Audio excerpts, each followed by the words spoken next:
Hey, thank you very much, Michelle. Thanks for having me, and pleasure to speak to you and everyone at Yeah. you. Brilliant. Thank you, Salim. So today's topic covers the area of entrepreneurs dare to fail. I personally feel it's an area that's not talked about enough because failure is a stage where every human being goes through, be it a test, a game, or as for more obvious reasons, even in our entrepreneurial journey. And Salim, I personally, if you follow Salim in his journey, I'm very impressed of the constant innovation that takes place, especially now that he is CEO of Big Pay. And innovation involves trial and error to navigate failure. So Salim, completely the floor is yours. Do share with us, perspectives, your perspectives of failure and how to actually navigate failure in the entrepreneurial journey.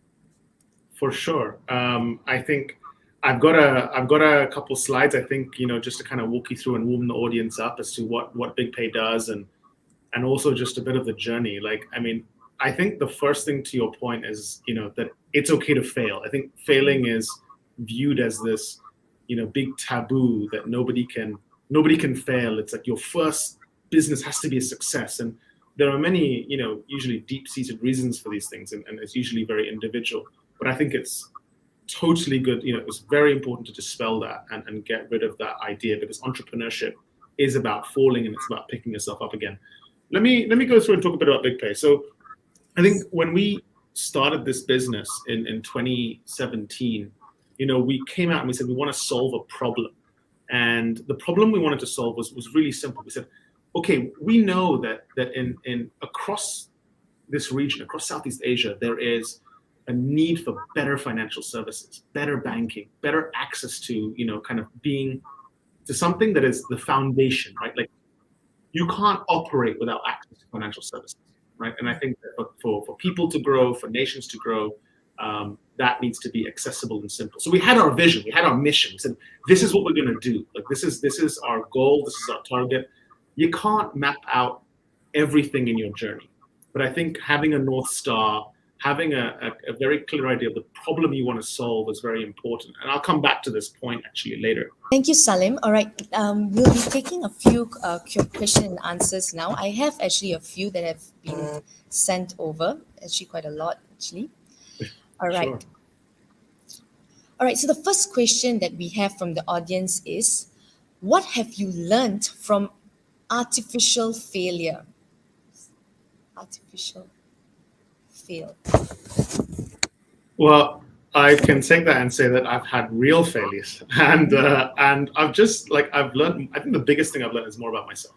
Like, and I think you will always get to know yourself, and as I said before, your threshold is a bit better as to what you can do, where you're actually not, where you're weak and you need to improve, and what you need to do better the next time. So I Yeah. think that's the biggest learning. So if I can just reiterate, is to reflect what went wrong and then see how you can improve better. Am I right? Sure. Yeah. Yeah. Yeah. All right. Exactly. Okay, the next question we have is, what was the failure you encountered that affected you the most?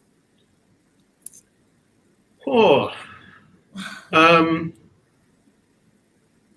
so when I was about 9 years old, I started a business. I don't know if you guys have, those like big cash and carries where you go and you get like a boxes of sweets and stuff. Uh-huh.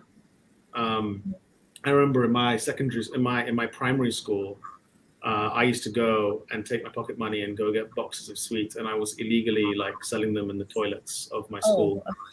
And no, it's true. and That and works. it affected me the most because I got into a lot of trouble from everyone, including my All right. parents.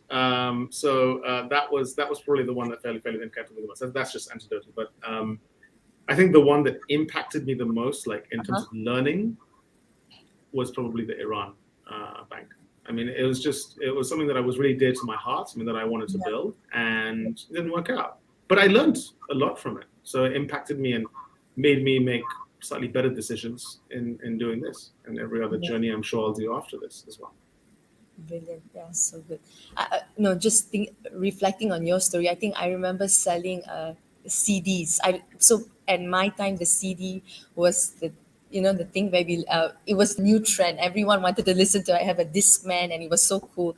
But anyway, that was Yeah, my yeah, yeah. uh, wrong Love move it. at that time. All right, the next one.